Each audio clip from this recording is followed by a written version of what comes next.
whenever you sell a project to Hollywood and then you start in the process of putting it together, you know, getting interviewing the screenwriters, getting the script right, getting the director, and you're casting it. It's a lot of fun because you begin to see in your mind how it's going to come out, and then you go to set and you're like, ooh, that's just right. Look, this worked. The lucky one works. If people liked or love The Notebook or Dear John or A Walk to Remember, Nights in Rodanthe, you know, they're going to love this film.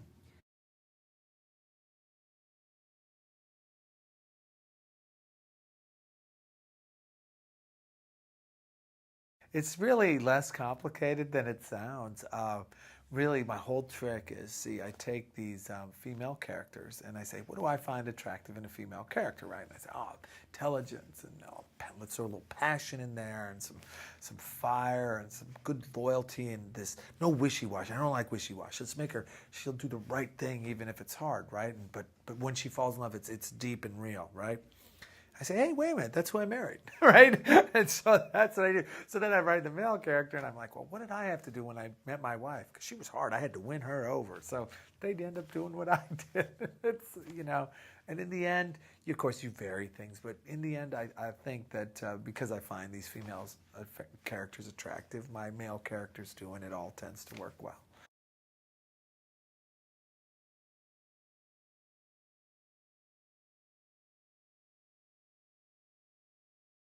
It's fun when you start getting involved in casting, because that comes down to a lot of decisions, and certainly I'm in on all of the conversations, and my opinions count as much as any of the other producers, right?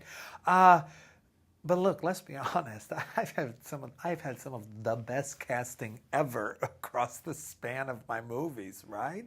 I really have. And you know, my first movie was Kevin Costner and Paul Newman and Robin Wright, at the time Penn, right?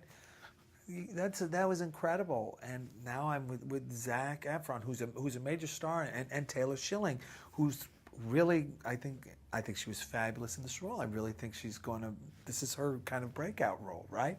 Throw in some Blythe Danner and we're good. What can I say?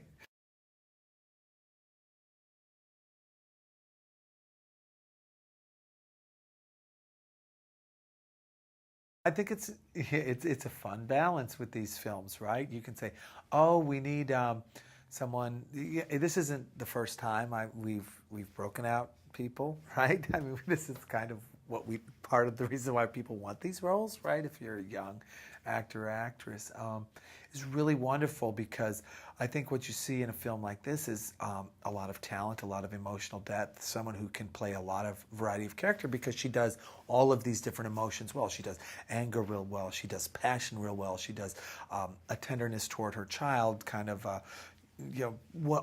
all of these great emotions, and that's what we were looking for when we were casting. I mean, we knew we had Zac, so let's get someone who's really a quality performer, and let's make sure that when she gets on screen, she's got all this great chemistry and she lights it up. Worked.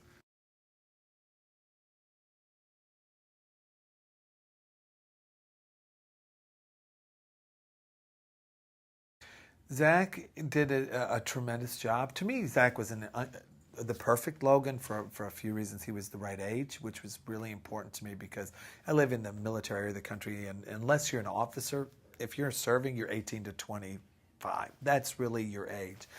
Then you needed someone who was a genuinely nice guy, because this has to undergird everything in Logan's character, honorable, integrity, and things like that. Because then what we're going to do is we're going to saddle you with all this other stuff. Well, that's where, for Logan in particular, you really needed someone who's been in performing for a long time, because it's not easy to drag all of these emotions and make them come alive. So Zac, to me, was perfect.